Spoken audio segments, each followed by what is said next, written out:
The rain didn't fall tonight. It attacked the city in violent sheets, hammering against Manhattan like a warning from the sky itself. And in the middle of Fifth Avenue, stumbling in a ruined wedding gown, was Lauren Hale, pregnant, barefoot, and running for her life. Her veil was torn, her makeup washed away, her breathing ragged. She looked less like a bride and more like someone escaping a nightmare. And she was. Passing cars sprayed dirty water across her dress, but she didn't stop. She couldn't. Not after seeing the contract hidden inside Colton Maddox's private safe, the one she was never meant to find. The one stating she would forfeit all parental rights the moment she said, "I do." Her chest tightened. Her vision blurred. The sidewalk tilted. Then, blinding headlights. A sleek Mercedes Maybach braked inches from her. The driver's door swung open, and a tall man stepped out, rain soaking through his charcoal coat. Lauren couldn't see his face, only the sharp silhouette against the glowing skyline. "Ma'am? Are you hurt?" His voice was steady, deep, strangely calm, despite the storm swallowing the street. Lauren tried to answer. Instead, her knees buckled. He caught her before she hit the pavement. Warm hands, strong grip, not threatening, not like Colton. "Let's get you out of the rain," he murmured. A flash of lightning illuminated his face, Jace Whitmore. The billionaire who built an empire from ashes. The man Colton Maddox hated more than anyone alive. Lauren didn't know any of that. She only knew she was cold, terrified, and holding her stomach as another sharp pain shot through her. But somewhere else in the storm, a shutter clicked. A paparazzi camera. A photo that would explode across every news site by morning. And the man she was running from, the one who wanted her child more than her, would see it first. And he would come for her. Lauren Hale had never imagined her life would unravel in a single night, much less in a drenched wedding gown on Fifth Avenue. But for 27 years, life had always asked her to survive storms she didn't deserve.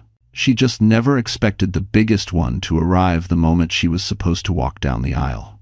Born in a modest two-bedroom house outside Portland, Lauren grew up without luxury, without connections, and often without anyone to shield her from the world's cruelty. When she was 16, her parents died in a highway accident, leaving behind nothing but a worn-out savings account and a box of family documents she never had the strength to open. Life after that was a series of small battles, scholarships, part-time jobs, cheap apartments, and long nights studying under flickering bulbs. People who met her often mistook her softness for weakness. But Lauren had a quiet resilience, the kind that doesn't shout, doesn't demand attention, but refuses to be destroyed. After finishing her degree in data analytics at Oregon State, she moved to New York with nothing but a second-hand suitcase and an old MacBook Air she protected like treasure. She worked as a contract analyst at a mid-tier financial firm, low pay, long hours, but stability. She didn't fit into Manhattan's glossy, high-heel world, but she worked hard enough that people noticed. One of those people was Colton Maddox.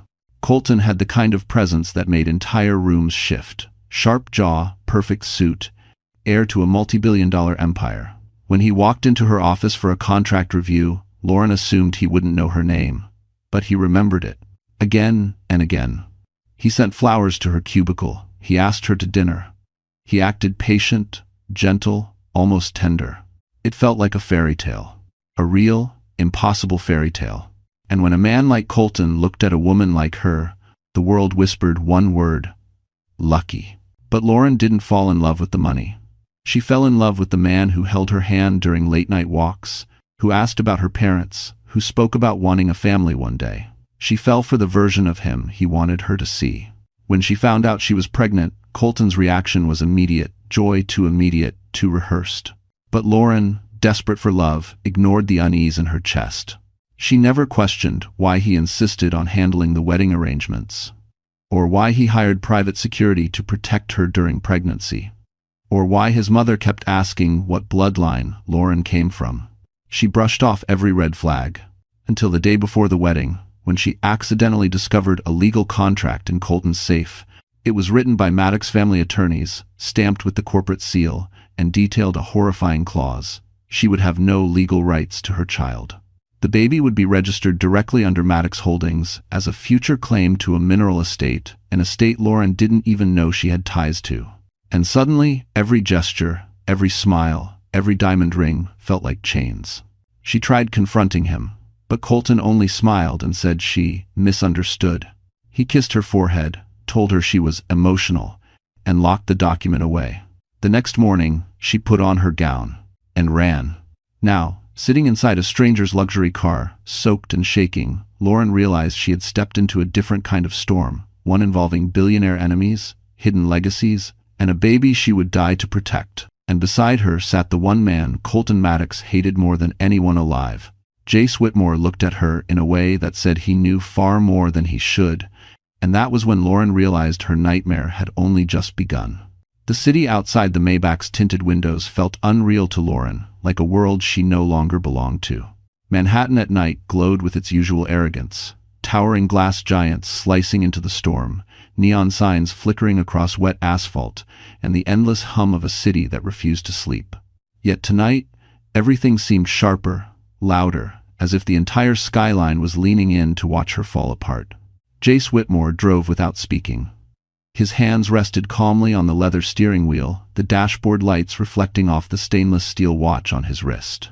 The car's interior smelled faintly of cedar and expensive cologne, nothing like the sterile scent of Maddox penthouses, where everything was polished but nothing ever felt warm.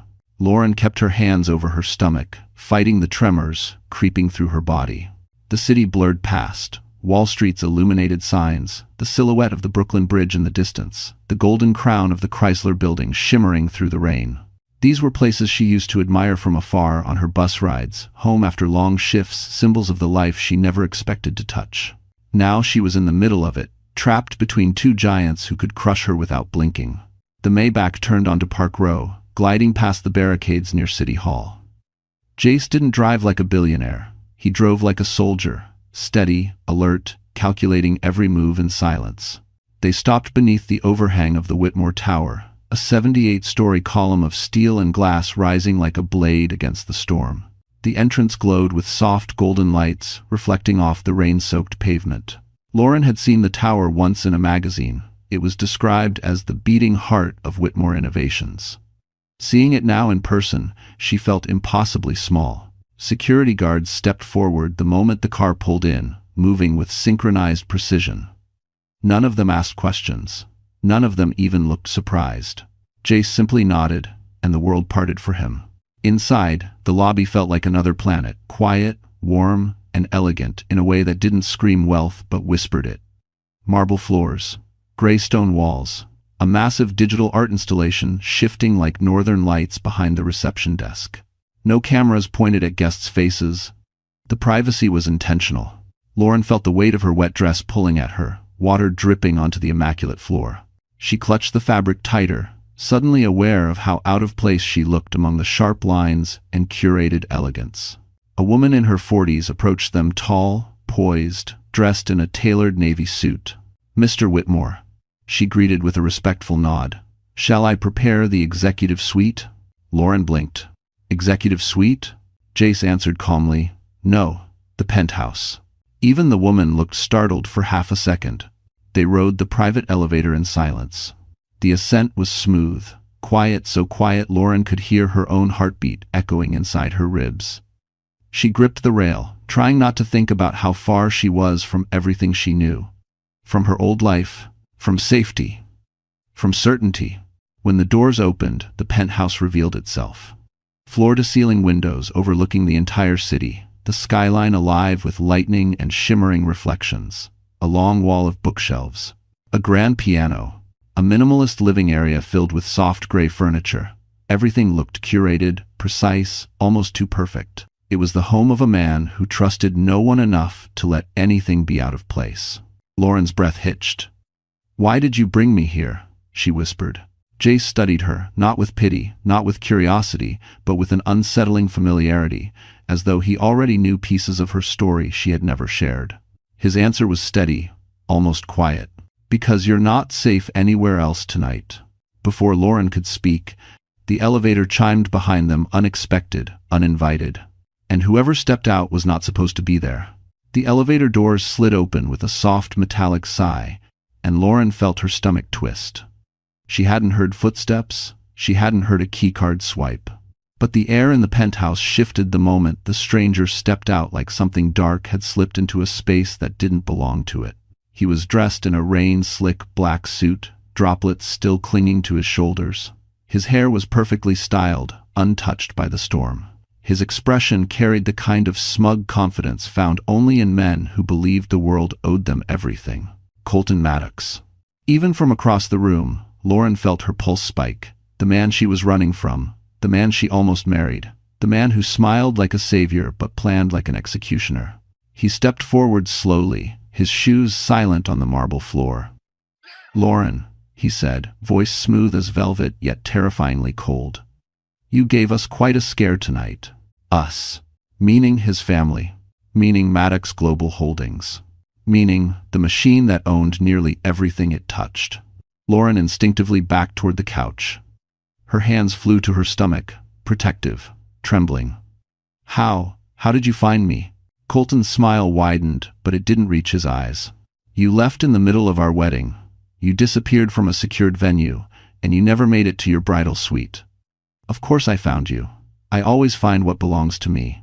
Jace stepped between them before Lauren could react. His posture was calm, but the atmosphere sharpened around him like a blade being unsheathed.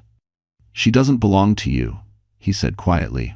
Colton's eyes flicked to Jace with a mix of amusement and disdain. "Whitmore," he breathed, like a punchline to a joke he didn't find funny. "I should have known." Jace didn't blink. "Get out." Colton chuckled, unbothered. "You think you can hide her here? The press already has photos of her entering your car. They're running wild with the story. Pregnant runaway bride rescued by her fiancé's greatest rival." His gaze cut to Lauren. "Your disappearance is about to become a media event, sweetheart. And that child, our child, is the headline. Ever important? Ever." Lauren's voice trembled. "The baby is mine, Colton." "Legally?" he asked, tilting his head. "We'll see." A mother who runs away in the middle of her vows doesn't look stable. The press loves a fragile woman. Courts do too. Jace's jaw tightened. "You won't touch her." Colton's attention settled on Jace with open malice. "You think this is about her?" "No, this is about what she carries." His fingers tapped his coat pocket. "I know about the mineral estate in Montana. The inheritance. The lineage. The baby ties the claim to the Maddox family. You should have told her, Lauren. You should have told her she's the key." Lauren froze. She didn't understand. She didn't even know she had an inheritance. Jace looked at her, a flicker of something like guilt crossing his eyes. Colton saw it and laughed. "Ah. He hasn't told you anything, has he? But I will." He stepped forward, voice lowering. "Your father wasn't just some small-town dreamer. He owned something the world is willing to kill for. And the minute you sign my marriage license, the Maddox family gains everything." Lauren's breath caught. "I'm not signing anything." Colton smiled. "You won't have a choice." Jace moved in front of her again. "She has a choice now." Colton's smile dropped. His eyes hardened into steel. Not for long. Before anyone could react, Colton reached into his coat and pulled out something that made Lauren choke on her breath. Colton's hand emerged from his coat, holding a single white envelope, thick, embossed with a golden seal, the kind used only for legal documents that carried the weight of dynasties. Lauren's throat tightened as she recognized the emblem, the Maddox family crest, a serpent wrapped around a crown. He held it up between two fingers like a trophy. "Your marriage license," he said, voice dripping with triumph. "Signed, stamped, and ready. You vanished, but I anticipated your cold feet. T% of. T%. Lauren's breath stuttered. "I never signed anything." Colton's smirk deepened. "But darling, it has your signature." A cold wave crashed through her. Forged. He forged her name. He'd planned this long before she ever thought of running. Jace took one step forward, eyes narrowing dangerously. "Forgery is a federal offense. And hiding a pregnant woman in your private residence is kidnapping," Colton countered smoothly. "Which do you think the press will run with first, Whitmore?" The air turned electric. Outside the penthouse windows, lightning split the sky, illuminating the city like a battlefield. Inside, the storm was worse. Lauren felt trapped between two forces, larger than life, one trying to protect her, one trying to consume her.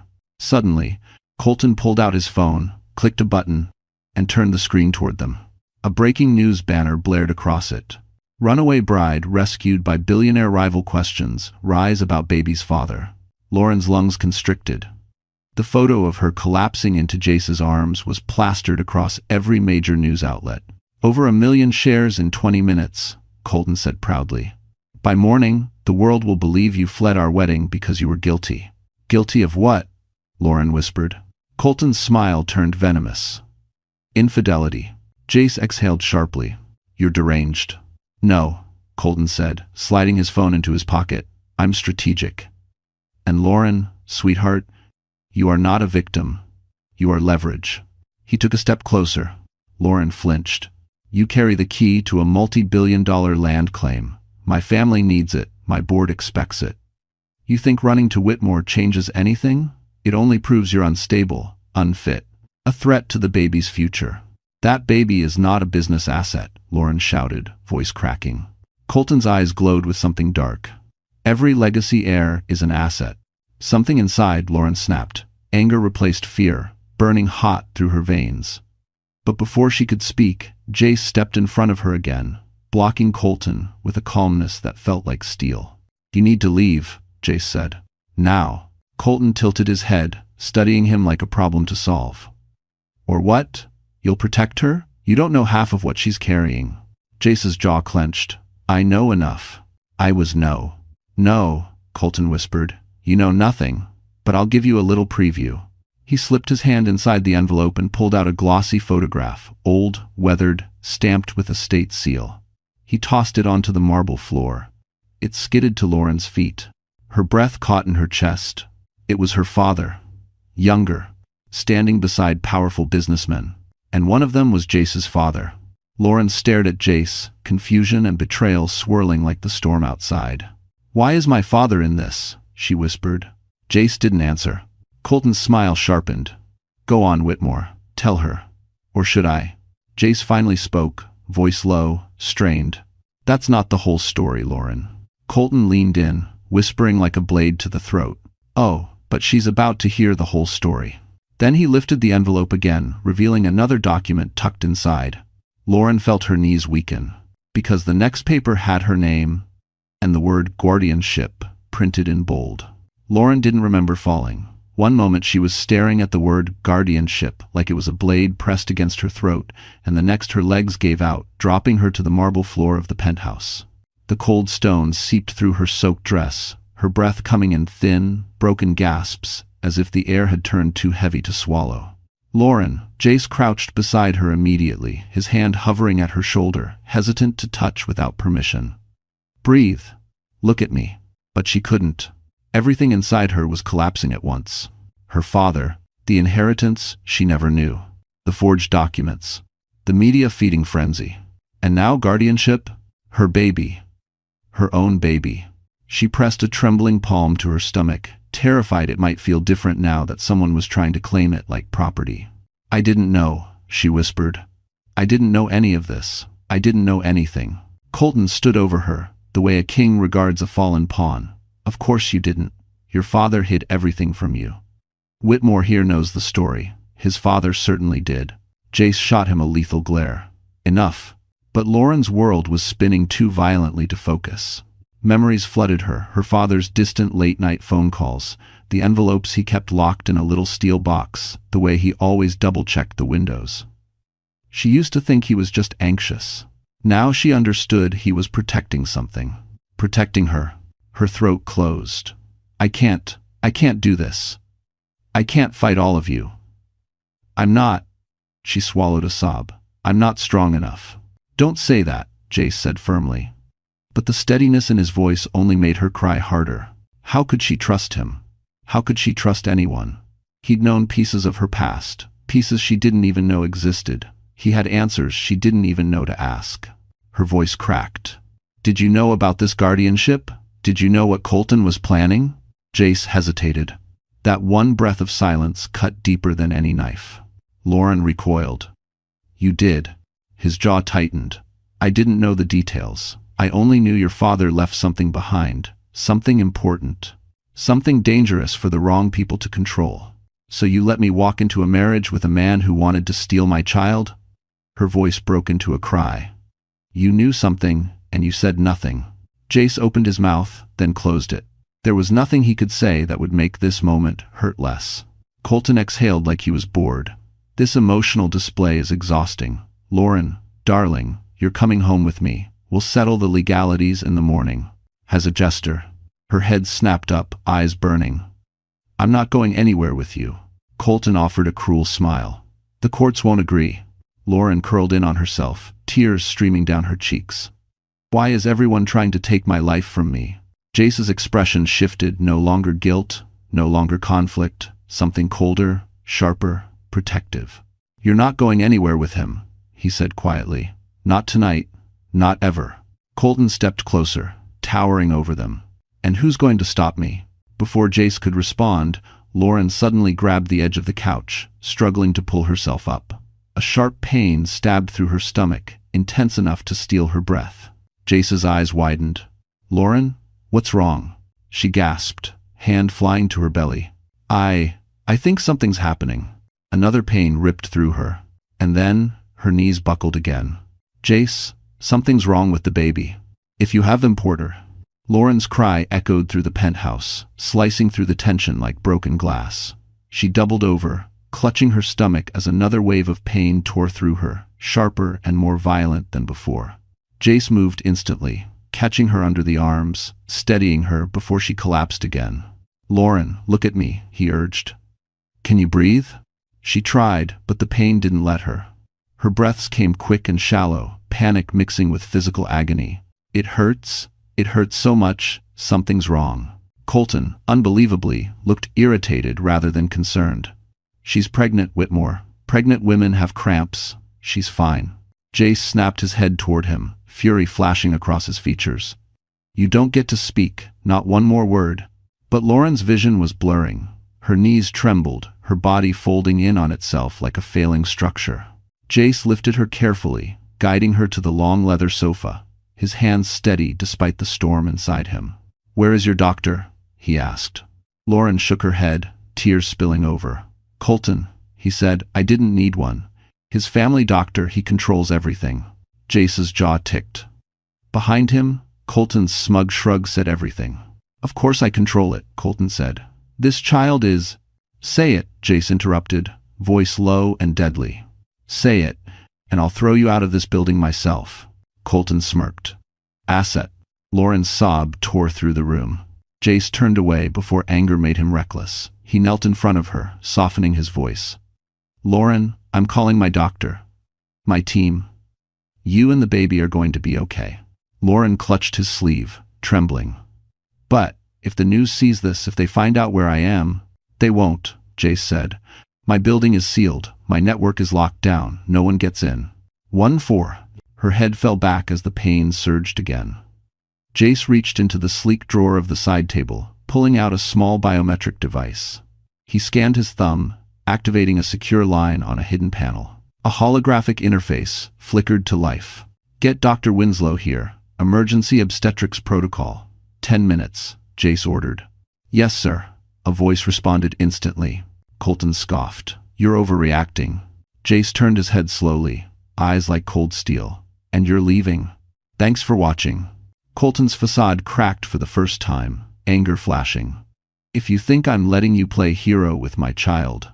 Our child, Lauren screamed through tears, the pain sharpening her voice like a blade.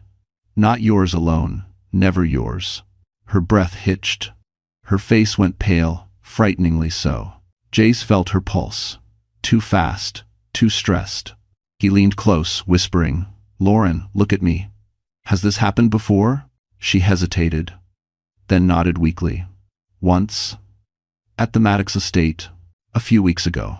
Jace froze. And what did their doctor say? Lauren's eyes filled with shame. He told me it was nothing.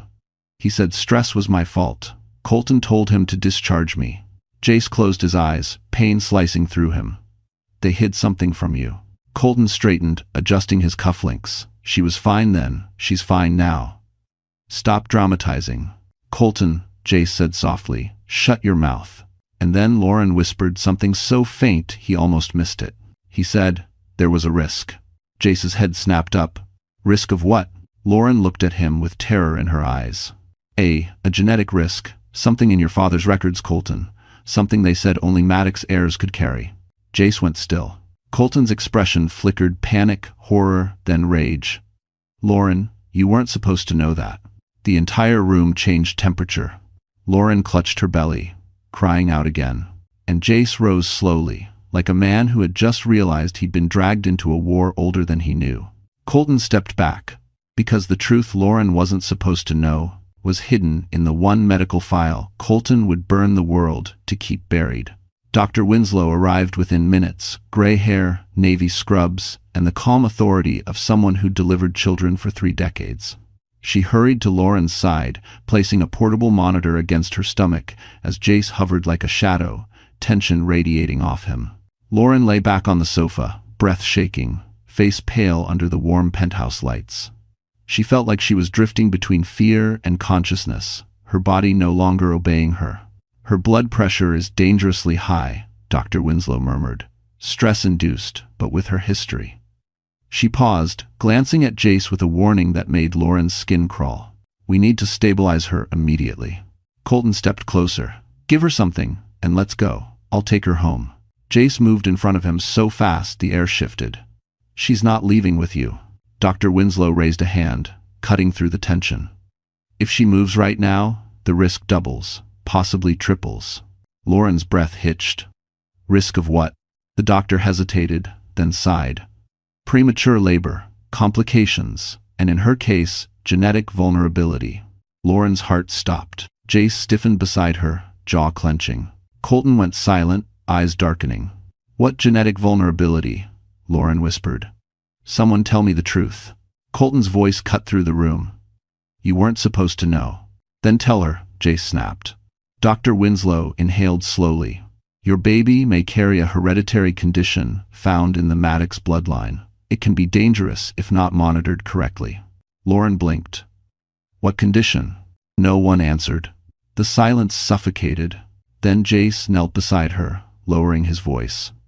This is why you need protection, Lauren. Why running from that wedding was the best instinct you've ever had. Lauren pressed a trembling hand to her stomach. Her baby vulnerable? In danger? She'd been walking blind into a trap without knowing something inside her child could fail because of the man who wanted to own it. Her tears came silently this time. Colton scoffed. You're terrifying her for no reason. The condition is manageable. My family has dealt with it for decades. And how many died dealing with it? Jace shot back. Colton's jaw clenched. Tell Lauren he'd hit truth. Jace turned to Dr. Winslow. Keep her stable. I'll secure an ambulance. No. Lauren grabbed his wrist, eyes wide. If the press sees me being taken out on a stretcher, Colton wins. He'll use it against me. Dr. Winslow nodded. She's right. We handle this quietly. And chapter, Debicias. Lauren's breathing began to even out as the medication took hold, though fear still churned beneath her ribcage. She looked around the penthouse, the towering windows, the curated decor, the soft lamplight wrapping her like a protective cocoon. She had run into this storm by accident, yet for the first time, she felt a sliver of safety. Jace returned moments later with towels and a soft cashmere throw. He wrapped it around her shoulders, movements gentle, careful, as if she were glass. You're not alone, he said quietly. The words pierced something inside her. She had been alone her entire life. Alone through the loss of her parents, alone through her engagement, alone as she whispered to her unborn child at night, praying he or she would arrive into a world less cruel than the one she knew. But now, someone stood beside her who didn't want to control her, but protect her. Still, she couldn't trust him completely. Not yet. Not with the secrets still buried between them. As she steadied her breaths, Dr. Winslow pressed a few buttons, checking fetal vitals. Your baby is still strong, the doctor said softly, but you must avoid all stress, absolutely all. Lauren let out a shaky sigh of relief, sinking back into the sofa. For the first time since the wedding disaster began, hope flickered in her chest. Then the elevator chimed again. Only one person had access besides Jace, and when the doors opened, the person who stepped out made Lauren's blood run cold. When the elevator doors slid open, Lauren instinctively reached for Jace's arm. Her breath froze in her chest. Standing under the soft halo of the elevator light was a woman, elegant, polished, glowing with an unsettling kind of confidence. Her heels clicked sharply against the marble as she stepped forward, each step too sure, too familiar with this place. Avery Clark, Colton's mistress. The woman who'd been smiling beside him in tabloids. The woman Lauren once saw wearing a bracelet she herself had gifted Colton years ago. The woman who stood at the center of every lie. And now she was here.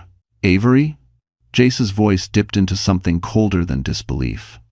What the hell are you doing in my building? She offered him a smile that didn't touch her eyes. Relax, Jace. Your security knows me. She looked around the penthouse with assessing curiosity. I've been here before. And before. Lauren stiffened. Before? Of course. Billionaire circles were small, their secrets smaller. Colton stepped forward, smugness returning like a stain. Avery is here because she has information relevant to this situation. Jace's jaw tightened. She shouldn't be anywhere near Lauren. Avery's gaze slid to Lauren, slow, amused, unsettlingly gentle. You look awful, sweetheart. I suppose running out of your own wedding will do that to a woman. Jace stepped between them, voice sharp. Say one more word, and... Oh, Jace. Avery waved a manicured hand. Always the protector. Even when you're protecting someone you barely know. Lauren swallowed hard. Avery's voice was calm, but every sentence cut like wire. Something in Avery's expression told Lauren this wasn't just cruelty, it was strategy. Colton opened the envelope again, holding up the guardianship papers. Avery brought the original copies, he said. Since you destroyed the ones at the estate. Overseat. Lauren's heart dropped. I never touched them. Avery shrugged. Someone did. Maybe it was you, Colton. She said it lightly, but the jab landed. Colton glared at her. Their alliance, thin as glass, was cracking. Avery approached Lauren with slow, deliberate steps. You know why he wants the baby, don't you? Truly know? Her voice softened, almost pitying. It's not just the land claim. It's the condition. Lauren trembled. What condition? Avery crossed her arms. Maddox men don't live long without medical intervention.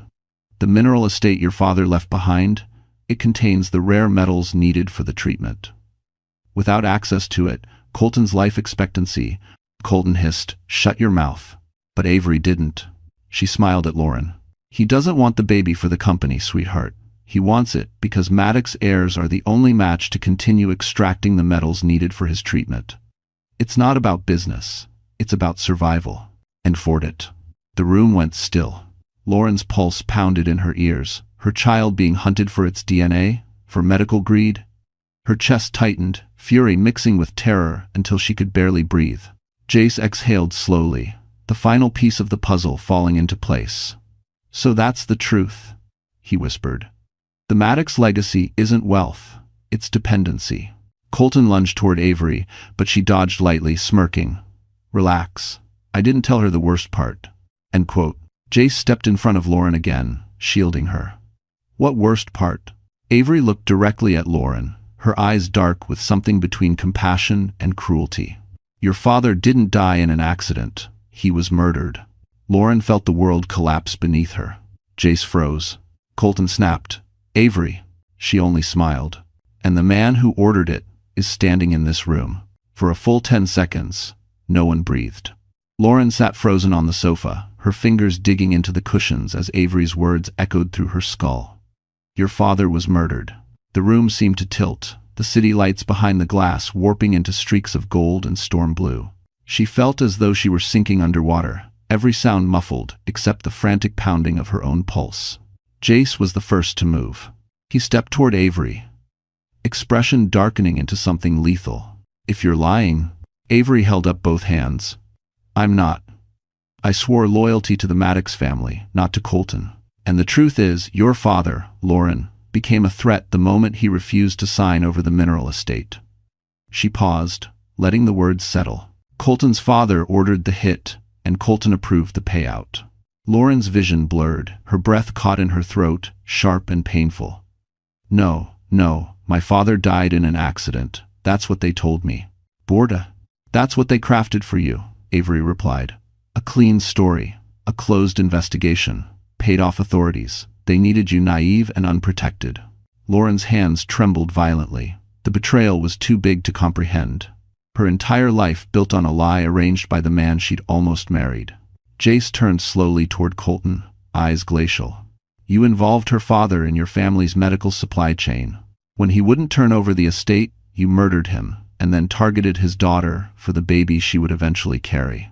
Colton's mask cracked. Whitmore, shut up. You know nothing. Oh, I know enough, Jace said. Enough to bury you. Avery folded her arms. That's why I came. I'm done covering for him. His entire empire is collapsing. Inheritance, fraud, medical scheme, manipulated guardianship. Once the press gets the truth, Maddox Global will burn. End quote. Colton laughed suddenly, a hollow, dangerous sound. You think anyone will believe her? A runaway bride with fabricated instability? I've controlled the narrative for years. I can spin this in my sleep. Jace stepped forward. Not this time. Lauren looked up at him, breath shaky. What do you mean? Jace crouched beside her, his voice low but steady. Your father trusted mine. They had agreements, backup files, insurance. If what Avery is saying is true, then there are documents out there that prove the Maddox family orchestrated his death. Lauren's heart thudded. Documents? Where? Jace hesitated. I don't know, but I know how my father hid things, and if he protected your family, he didn't leave anything to chance. We'll find them. Colton's eyes narrowed. No, you won't. That's exactly what we're going to do, Jace replied. His calmness was scarier than anger. Doctor. Winslow stepped closer, interrupting the standoff. Lauren needs rest. Her vitals are improving but unstable. Stress could still trigger early labor. But Lauren shook her head. No rest. Not until Colton is exposed, not until my father gets justice. Her voice didn't shake this time. It carried something new, something fierce. Determination. Avery watched her with a strange mix of admiration and regret. Then you'll need more than determination. You'll need evidence. And I know where the first piece is. Colton's head snapped toward her. Avery, don't you dare. She smirked. Too late. Avery turned to Lauren. There's a vault, not at the estate, not at the company, somewhere else. Somewhere only two people knew existed. Lauren swallowed hard. Who? Avery smiled. Your father. And then she pointed slowly, meaningfully toward Jace. And his. Lauren's breath caught. Jace straightened, shock breaking through his composure. Because, if that was true, then the next step in exposing Colton Maddox was hidden inside the one place Jace never intended for Lauren to enter. The room seemed to pulse with a strange, heavy silence after Avery pointed toward Jace.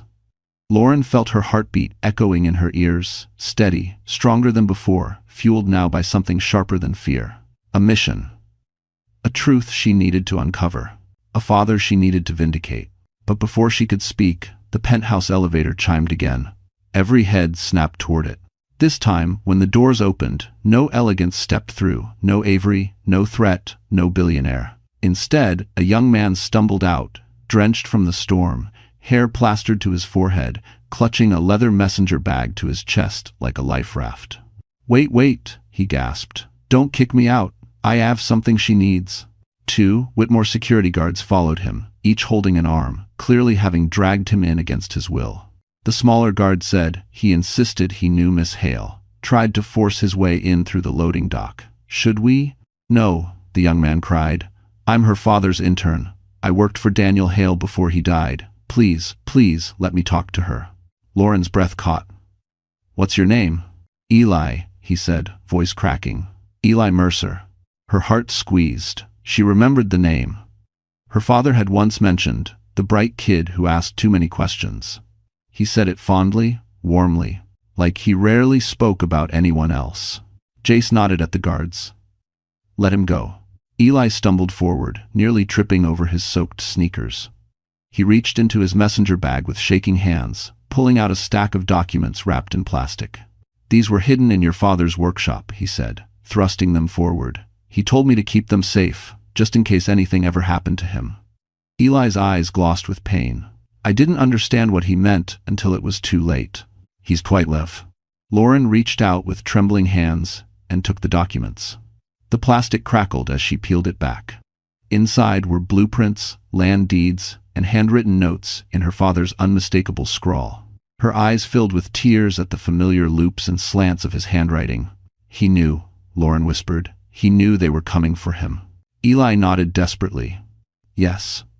He told me that if anyone ever asked about the Montana land, especially the Maddox family, I had to disappear.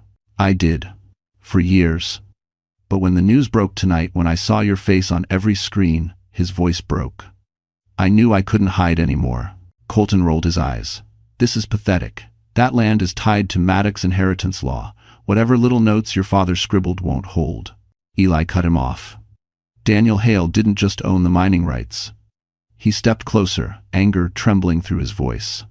He owned the only safe extraction method. Without his permission, and now Lauren's, your family's medical treatments are worthless. Lauren's breath hitched. Jace's eyes widened. Avery smirked, pleased, and there it is. Colton's face drained of color. Eli pressed a small hard drive into Lauren's palm. All the scientific data, all the formulas, all the proof that the Maddox family manipulated the government into covering their condition for decades. Quote. Colton lunged forward, but Jace shoved him backward with enough force to make him stumble. Lauren clutched the hard drive to her chest like a shield. This, she whispered. This is everything. Eli nodded. Enough to take down Maddox Global, enough to avenge your father. Lauren's tears finally fell, not from fear, but from fury, purpose, rebirth. Jace looked at her with new understanding. This means you're not powerless, Lauren. You're the one person who can destroy him. If Friesen in Naust, Colton snarled. Over my dead body. Avery's brows lifted. That can be arranged. But Lauren stood, steady, no longer trembling. Her voice was soft but unbreakable. No, Colton. Over your legacy. Thunder cracked outside. And then she added something that made Colton freeze. We start tomorrow. At the shareholders' meeting, the storm outside intensified through the night, lightning carving sharp white scars across the Manhattan skyline. Inside the penthouse, however, a different storm was brewing, one silently orchestrated by a man who'd built an empire on manipulation, intimidation, and destruction disguised as charm. Colton Maddox was no longer the polished groom from earlier that evening. Now he paced the penthouse like a trapped predator, calculating, simmering, studying every exit, every reaction, every weakness in the room. The shadows clung to him, stretching his silhouette into something monstrous. Lauren watched him warily from the sofa. Eli beside her, clutching his messenger bag like a shield. Jace stood between them and Colton, calm but unyielding, the quiet fury in his posture, a warning to anyone paying attention. But Colton wasn't afraid. He was enraged. You think you can walk into my company tomorrow, Colton sneered, and destroy everything the Maddox family built? A frightened little intern, he pointed at Eli. A runaway bride, his eyes slashed toward Lauren, and the son of the man who bankrupted half of Wall Street in 2008? Jace's eyes sharpened. Say my father's name again. Try it. Colton ignored him, turning his venom back to Lauren. You've always been so naive. You think justice exists for people like you? You think you can beat me with documents, with witnesses, with science? His voice rose, vibrating with unhinged fury. I own judges. I own senators. I own the patents to the treatments that keep my entire dynasty alive. Lauren swallowed, but she didn't look away. Then why are you so scared? A muscle twitched in Colton's jaw. Avery let out a quiet laugh behind him. Oh, he's terrified. He just hides it behind monologues. Colton spun on her. You betrayed me. You betrayed everyone, Avery replied calmly, including yourself. Colton stepped closer, face twisted. I gave you everything. No, Avery corrected. You used me. There's a difference. Jace moved subtly, shifting in front of Lauren, sensing danger rising. Colton noticed. His eyes narrowed. You're protecting her like she's yours. Jace didn't blink. No, I'm protecting her because she deserves protection. Something you've never given anyone. Thanks for watching. Colton's breath shuddered with contained violence. You think she'll choose you?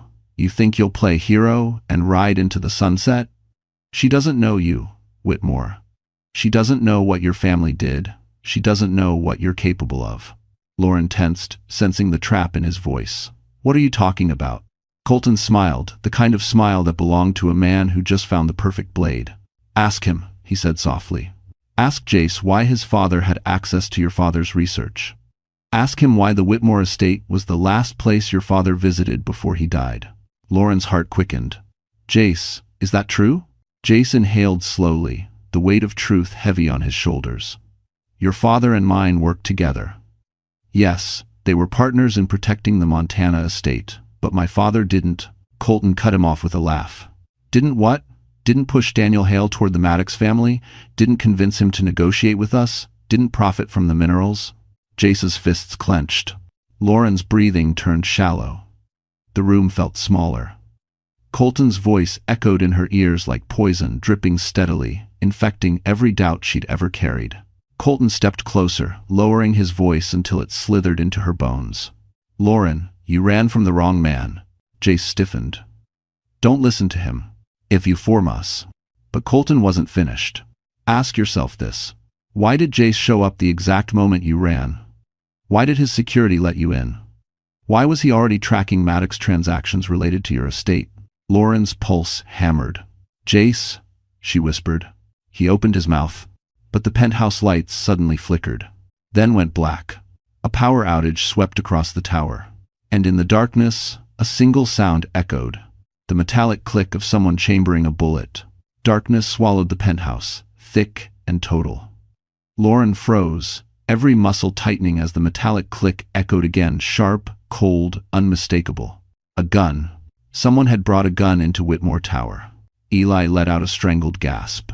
Avery cursed under her breath, and Jace moved instantly, placing his body in front of Lauren as if the instinct had been carved into his bones. Stay behind me, he whispered. Colton's voice floated through the dark. Relax.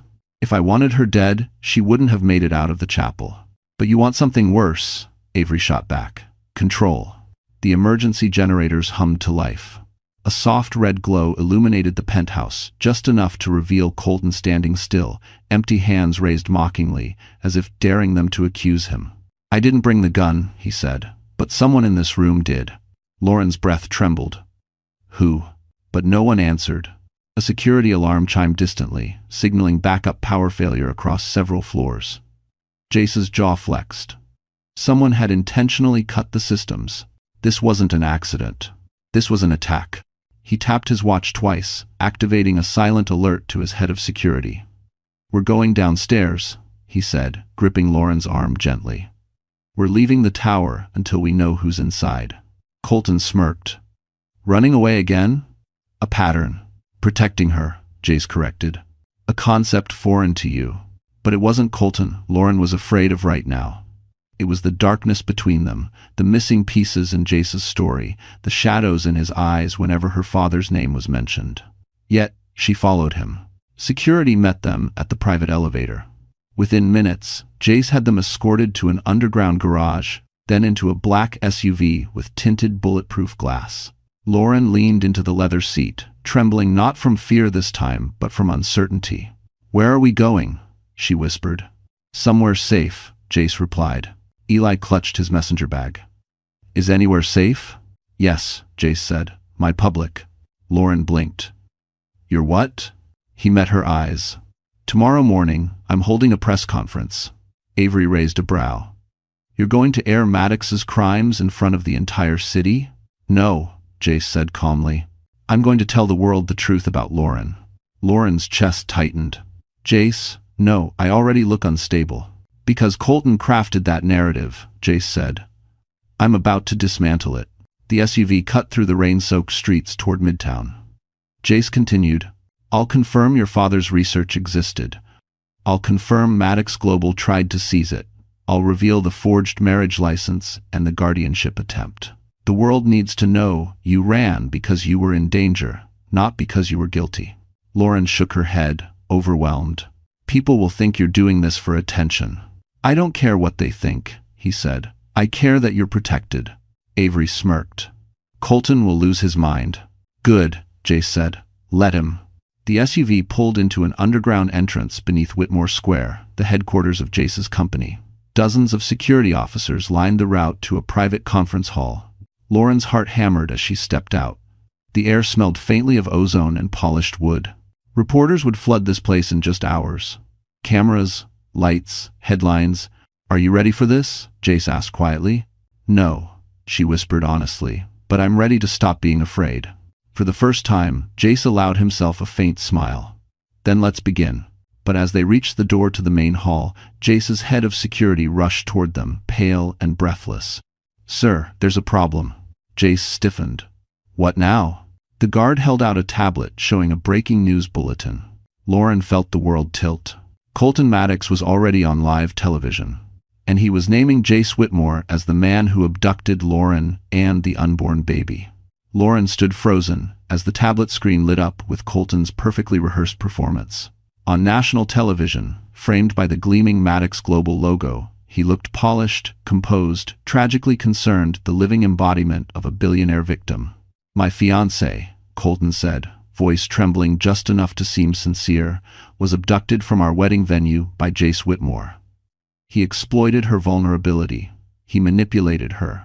And now, he's taken my unborn child." Lauren's stomach twisted, her knees weakened. He wasn't just lying, he was reshaping reality in real time. A graphic beside him read, "Breaking. Whitmore accused of kidnapping pregnant bride."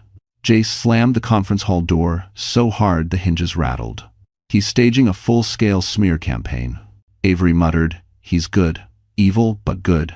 Eli paced in small, frantic circles. "What do we do? Everyone believes him." Lauren felt the walls closing in. Every nightmare she'd tried to outrun was now amplified on every TV screen in America. She could almost hear the whispers already. Poor, unstable girl. Unfit mother. Another woman, manipulated by power. Her throat tightened. "This is exactly what he warned me about," she whispered. "He said the world would believe him over me." Jace stepped toward her. "Lauren, look at me." But she couldn't. Not when the world outside was tearing her apart. She covered her face with both hands. "He just made me look like I abandoned my baby, like I'm unhinged, like I'm dangerous." Her voice broke. "Who's going to give a mother like that custody?" Silence clung to the room like fog. Then Jace gently lowered her hands. "You will not lose your child. I swear to you." "I do. In it, Estra." But Lauren shook her head, tears slipping down her cheeks. "This is bigger than us now. Colton has senators, judges, media anchors. He owns the narrative. And we," Jace said, voice firm, "are going to take it back." He walked to the center of the room, rolling up his sleeves like a man preparing for war. "He wants a public battle? He'll get one. But this time, Lauren, you won't stand alone." Avery crossed her arms. "We need proof. Hard evidence. Something Colton can't twist." T31. Eli lifted the hard drive he'd brought. "It's all here. Medical correspondence, forged contracts, the Maddox hereditary condition. Enough to launch 10 investigations." Jace nodded. "Then we use it." Lauren exhaled shakily. Her heartbeat still raced, but something new flickered beneath the panic resolve. "What if the world still doesn't believe me?" she whispered. "They don't need to believe you yet," Jace said. "They just need to hear you." Avery added, "and see him crumble." End quote. Jace approached Lauren carefully, like she was standing on a fracture line. "Tomorrow morning, you speak. You, not me. You tell the truth. The real story, the one he's been burying for years." Lauren swallowed. "And if I fall apart on camera?" He held her gaze. "Then you fall apart. The truth doesn't need perfection. It needs courage." Her breath trembled. She wiped her eyes, straightened her spine, and nodded. But before anyone could speak again, Jace's head of security burst into the room, gasping for breath. "Sir, urgent update. The press conference location is compromised. Someone leaked your schedule." Jace's expression sharpened. "Who leaked it?" The guard hesitated. "Someone inside your company." Avery cursed. Eli paled. Lauren stared at Jace, dread slowly rising again. "Someone working for you leaked our location?" she whispered. But the guard wasn't finished. "There's more. Sir, the person who leaked it," he swallowed hard, "is already inside the building. And they're looking for Lauren." Lauren felt the cold rush through her veins. Someone loyal to Colton was coming for her, and they were only steps away. Alarms were already sounding on the lower floors when Jace snapped into action. "Lockdown level 3 through level 7, he ordered. "Nobody gets in without my direct clearance." But the guard shook his head. breathless. "Sir, whoever leaked the schedule, they had your override codes." A chill rippled down Lauren's spine. Someone with access. Someone trusted. Someone close. Avery cursed. This is exactly Maddox's playbook. He doesn't win in the boardroom. He wins in the shadows. Jace placed a steadying hand on Lauren's back. "We're moving. Now." Security surrounded them, guiding them down a private hallway toward the medical suite inside Whitmore Square. Lauren's heart hammered as the elevator doors slid open. Every second felt heavier than the last, her steps unsteady, her body exhausted from stress and lies and fear. Inside the medical room, Dr. Winslow was already waiting, summoned by Jace's emergency call. She wheeled out a fetal monitor, her expression urgent but calm. "Lauren," she said softly, "lay back. Let me check the baby's vitals." Lauren nodded and eased onto the examination table. Her breath shivered. The gel felt cold against her skin as Dr. Winslow pressed the probe lightly to her stomach. A moment of static. Then, a steady, strong heartbeat filled the room. Lub-dub, lub-dub, lub-dub. Lauren gasped, tears springing to her eyes. For a moment, everything else disappeared, the danger, the lies, the betrayal. Her baby was fighting, strong, alive. But Dr. Winslow didn't smile. Her eyebrows knit, her posture squared. She adjusted the machine, pressed the probe again, deeper. The heartbeat echoed again, healthy, rhythmic. But the doctor's frown deepened. "Dr. Winslow?" Lauren whispered. "What's wrong?" The doctor inhaled slowly, choosing each word like it could shatter the world. "The genetic markers. The Maddox condition." She paused. "Your baby doesn't have it." Silence. Colton, standing near the door under security watch, stiffened. "What did you say?" "The baby," Dr. Winslow repeated, turning the monitor toward Jace, "does not carry the hereditary Maddox defect." Lauren blinked. But that doesn't make sense," Colton said. "The baby." "No," Dr. Winslow said firmly. "This child is completely free of the Maddox genetic signature." Jace froze. Avery's jaw dropped. Eli nearly dropped his bag. Colton's face drained of all color. And then the truth hit the room with the force of an explosion. Jace looked at Lauren. Really looked at her. "Lauren, this means—" Dr. Winslow finished the sentence. "Colton is not the baby's father." The floor seemed to dissolve beneath everyone's feet. Lauren's breath caught. "What? No, I never." Colton was the only— But Dr. Winslow shook her head. "Genetically impossible. This baby is not a Maddox heir." Colton surged forward, face twisted with a rage so bright it bordered on madness. "Rerun the test. Fix the machine. You don't know what you're—" "Enough," Dr. Winslow snapped. "Science doesn't bend to your temper." As for was. Jace stepped between Colton and Lauren again, voice low, dangerous. "So that's why you rushed the wedding. Not just for the land claim. You were terrified the baby might not be yours." Colton's breathing turned ragged. "This is manipulation. Lies." "She's lying." Lauren's eyes filled not with shame, but with realization. Painful, disorienting realization. "My father," she whispered. "He told me once before he died that love doesn't always look the way you expect." I never understood what he meant. Avery stared at Jace. "Then, who is the father?" Jace's lips parted, but no sound came out. Something in his expression shifted. Shock, then fear, then recognition. Lauren stared at him, her heart thundering. "Jace," she whispered, "why are you looking at me like that?" Everyone went still. And then Jace inhaled sharply, as if a memory he'd buried long ago had suddenly broken the surface. "Lauren, there's something you need to know about the night your father died." The sun had barely risen when the black SUVs rolled into the underground parking of Maddox Global Headquarters. Manhattan's dawn painted gold across the glass towers, but the city felt colder than usual, quiet, tense, like it sensed that a dynasty was about to fall. Lauren stepped out first. She looked nothing like the trembling runaway bride from the night before. Her hair was pulled back into a sleek twist. A fitted charcoal coat draped her shoulders. Her gaze steady, calm, unflinching, cut through the morning haze. She wasn't hiding anymore. She was here to end this.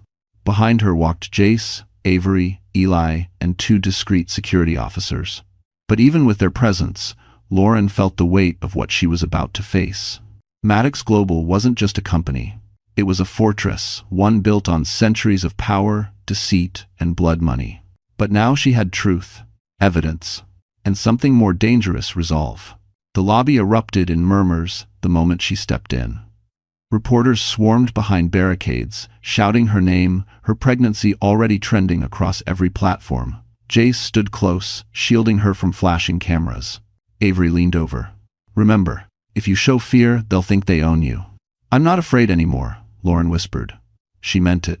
They entered the top-floor boardroom, a massive space framed by floor-to-ceiling windows overlooking all of Manhattan. The long marble table gleamed under the recessed lighting, surrounded by the 12 board members who controlled the Maddox empire. Colton stood at the head of the table. No suit today. No wedding polish. Just a man unraveling from the inside out, mask slipping with every heartbeat. "You shouldn't be here," he said coldly. Lauren stepped forward. "Then you shouldn't have lied." Gasps circled the room. Jace slid a folder onto the table hard. Eli placed the hard drive beside it. Avery crossed her arms, daring anyone to challenge them. "This," Jace said, "is evidence of fraud, medical manipulation, attempted guardianship, theft, and accessory to murder involving the Maddox family over the past 20 years. The room erupted in whispers. Colton slammed his fist down. "This is all fabricated." End quote. Lauren's voice cut through the chaos like a blade. "Then why does the medical file show my baby doesn't carry the Maddox genetic defect?" Silence. Board members exchanged stunned glances. Jace continued. "And why does every forged document tie back to executives under your private payroll?" A very old, very stern board member, Miss Waverly, adjusted her glasses. "Mr. Maddox, if these allegations are true, you have violated no less than 7 inheritance laws." Colton's jaw twitched. "These people are manipulating you." She, Lauren, is unstable. "Unstable?" Lauren repeated softly. "Or inconvenient?" Another board member spoke up. "We saw the press conference. You accused Whitmore of kidnapping your pregnant fiancée." Lauren stepped forward, revealing a printed screen capture. "My doctor confirmed last night that Colton Maddox is not the father." Shock rippled through the room like a physical wave. Colton lunged forward. "That test was tampered with." Avery cut in smoothly. "Or you were lying from the beginning." Eli added, "And we have the timestamps to prove the genetic inconsistencies." The board murmured urgently. Miss Waverly raised a hand. "Mr. Maddox, until a full internal investigation is completed, we motion to suspend you as CEO, effective immediately." Colton froze. "No," he whispered. "You can't." The vote was unanimous. Jace reached into his coat, pulling out the small metal box Lauren's father had left behind. He slid it toward her. "It's time," he said quietly. "Open it." Lauren's fingers trembled as the latch clicked. Inside were letters, photos, a key, a sealed envelope with her name, and one line on the top letter. "Your future is bigger than theirs. Protect the truth, Lauren." Tears filled her eyes. But before she could read on, the boardroom doors burst open, and the man from the diner, the real father of her baby, stepped inside. The boardroom fell into an impossible stillness as the doors swung open. Every head turned, every breath caught, and Lauren, frozen mid-step, felt the world tilt beneath her feet. He stood in the doorway, rain-soaked from the storm outside, his jacket clinging to broad shoulders, dark hair dripping onto the polished marble floor. But his eyes, those steady, amber-warm eyes, were exactly as she remembered. The man from the diner, the stranger who helped her when her car broke down 6 months ago, the quiet, gentle presence who stayed with her until the tow truck arrived, who bought her a hot chocolate because she looked cold, who insisted on walking her safely to her apartment steps. He had disappeared without telling her his name, and she had never forgotten him. Now he stepped into the room, jaw set, expression tight like he'd been holding a truth for far too long. "Lauren," he said softly. Her breath trembled. You're real. You're here." Behind her, Jace stiffened. Avery glanced back and forth between them, eyes wide. Colton snarled. And the board whispered among themselves because the tension was unmistakable. The man stepped closer. "My name is Rowan Hale." Lauren blinked. "Hale?" Rowan nodded. "I'm your cousin. Daniel Hale was my uncle." Lauren's knees weakened. A family member, the first she'd met since childhood. Her father had always kept the family distant, claiming it was safer that way. She'd thought it was grief or pride. She now understood it was protection. Rowan's voice softened. Your father asked me to find you if anything happened. I tried, God, I tried, but the Maddox family kept moving you, redirecting your mail, blocking every trace. Colton scoffed. Convenient story. But Rowan didn't even look at him. His gaze locked on Lauren. The night we met at the diner? That wasn't an accident.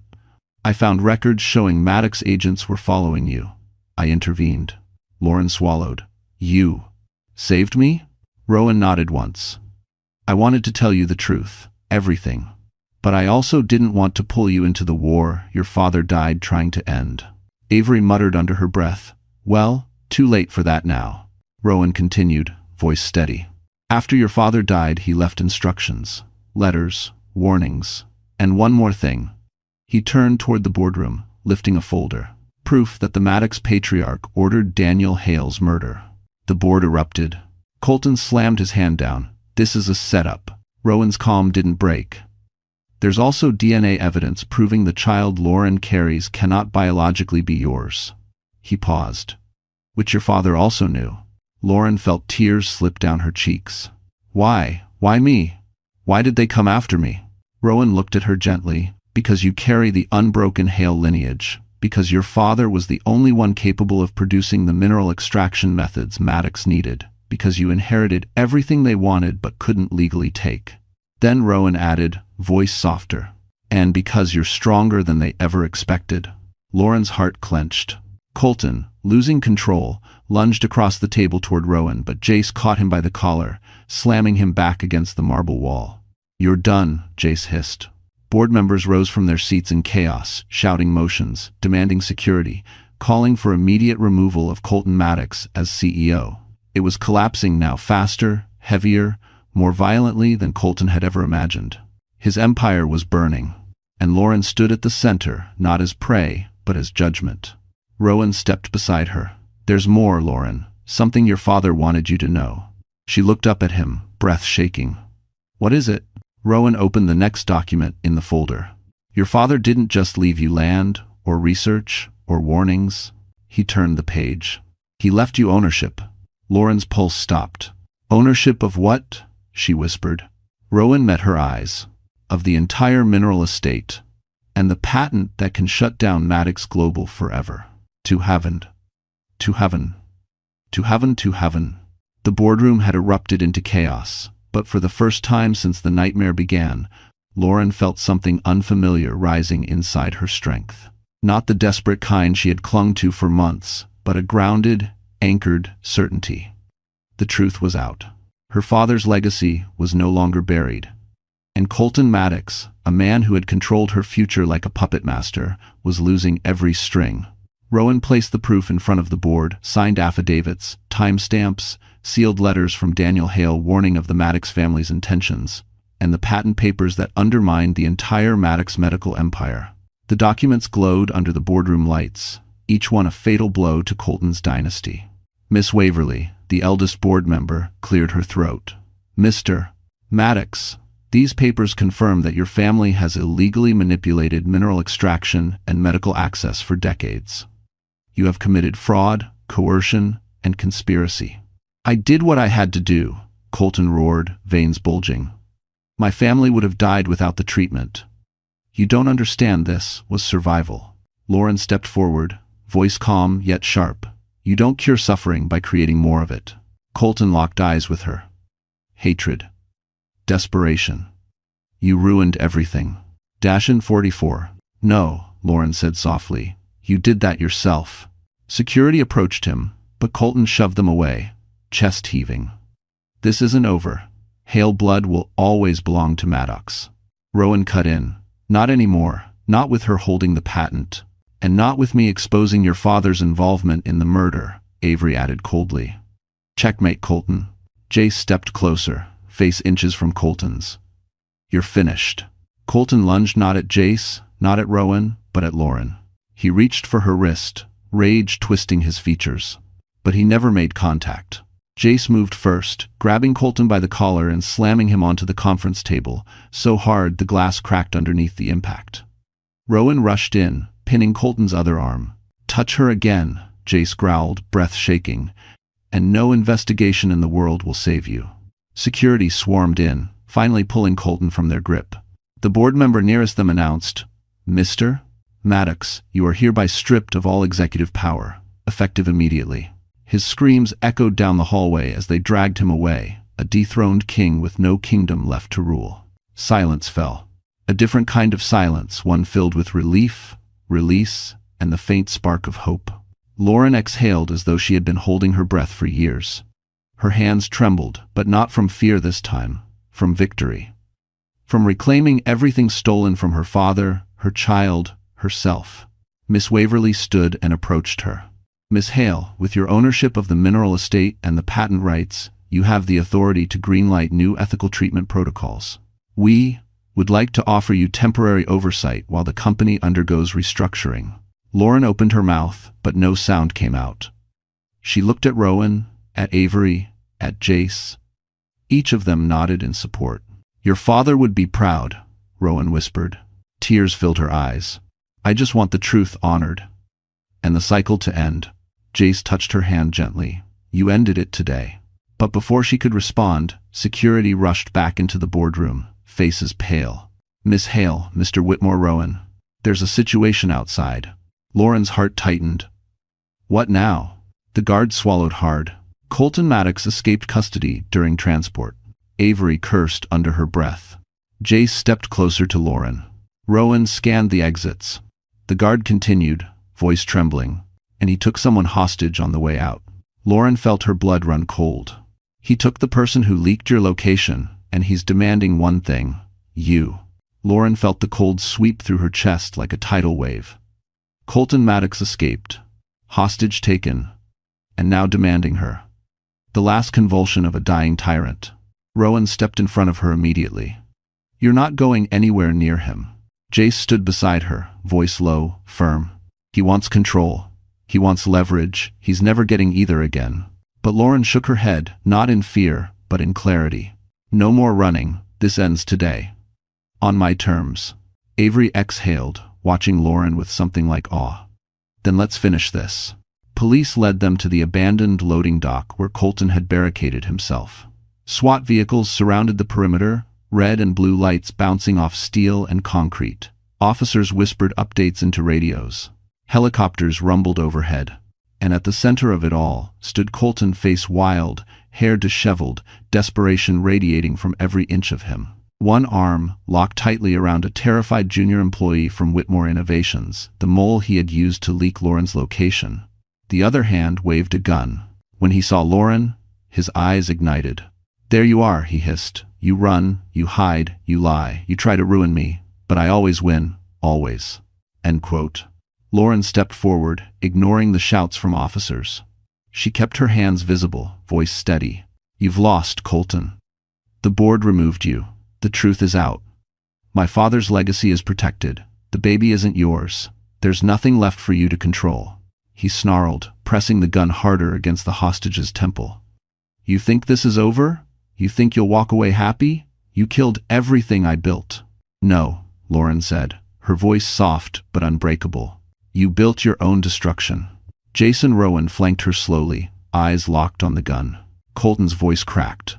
"I needed that baby. It was my only chance. My cure. My legacy. You stole that from me." Lauren shook her head. "No one stole anything from you. You tried to steal my life, my child. And you killed my father to do it." Colton's face contorted. "He forced my hand." "Just like you forced mine?" Lauren whispered. Silence.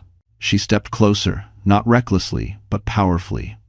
Like a woman who had finally reclaimed herself. "You don't scare me anymore."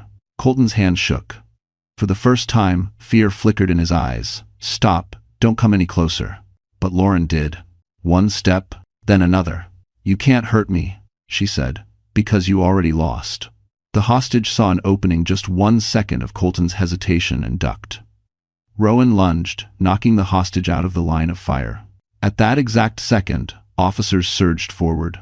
Colton fired. The shot echoed. Lauren flinched. But Jace was there, pulling her into his chest before the bullet hit the concrete several feet behind them. SWAT tackled Colton to the ground, wrestling the gun away as he screamed, thrashed, howled like a man watching the last piece of his kingdom crumble. It was over. Truly over. Hours later, after statements were taken and medical checks completed, Lauren sat in the quiet garden behind the precinct, the city lights shimmering through the dusk sky. Jace approached slowly, not intruding, just present. "You did it," he said softly.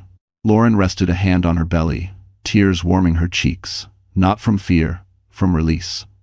"We did it. My father, my child, they're safe." Rowan stepped out next, placing a sealed envelope in her hand, the one from her father's box. Lauren opened it. "My Lauren, if you're reading this, you survived. Live freely, love bravely, and never let fear choose your future. Dad." She cried, then full, cleansing, grateful tears. Jace knelt before her, taking her trembling hands gently. "You deserve more than survival," he whispered. "You deserve a life, a home, a partner who chooses you every day, if you'll have him." Lauren looked into his eyes, steady, warm, unwavering. For the first time in her life, the future felt like hers. "Yes," she whispered, and Jace pulled her into a soft, steady embrace as Manhattan glowed around them, no storms left, only light. Justice served. Legacy restored. A new family beginning. No loose ends. No unfinished stories. The war ended and Lauren Hale won. So, that's it. Our story has finally come to an end. And if you're still here, watching and listening until this moment, I know something in this journey touched your heart in a real way. Maybe it reminded you of your own strength. Maybe it reminded you that even when life feels unfair, you still have the power to rise again. You know, the Stoics used to say, "The obstacle is the way," meaning, the very pain we fear becomes the path toward who we're meant to be. Lauren's journey shows exactly that. Every betrayal, every loss, every heartbreak taught her how to reclaim her voice, her worth, her future. Marcus Aurelius wrote, "You have power over your mind, not outside events. We can't control what others do to us, but we can choose what we become afterward. And sometimes, what we become is stronger, clearer, and more alive than ever." If this story moved you, inspired you, or healed a small part of your heart, then do me one small favor. Like this video, share it with someone who needs hope, and subscribe to our channel so you never walk these journeys alone. We're here with you, and your story matters too.